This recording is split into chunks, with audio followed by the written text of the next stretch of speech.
Hello everyone, memory mapping এর একটি নতুন মিনি ব্লগে সবাইকে ওয়েলকাম। তো লাস্ট ব্লগে যেমন সবাই দেখেইছিলে যে আমরা অক্ষয় তৃতীয়া পুজোর জন্য গিয়েছিলাম গৌরীপুর কালী মন্দিরে, আর তারপরে সেখানে পুজো শেষ করে আবার আসি দোকানে।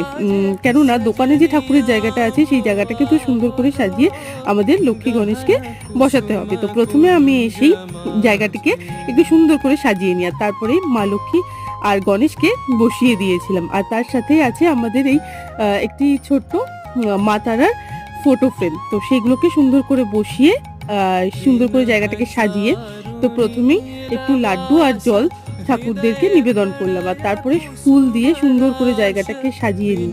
তো দেখো, এই হচ্ছে কি আমাদের এবারে ঠাকুর মূর্তি কেমন হয়েছে অবশ্যই জানিও। তারপরে দোকানে দাঁড়িয়ে কিছুক্ষণ একটু সবাই মিলে কথা বললাম, ফটো তুললাম, আর তারপরে মা ঠাকুরদের ধূপ দেখিয়ে দেয়। আর এভাবেই তার মধ্যে বাবা করছিল দোকানদারি, তো সেইভাবেই দিনটা কাটলো। কেমন লাগলো অবশ্যই জানিও। টাটা।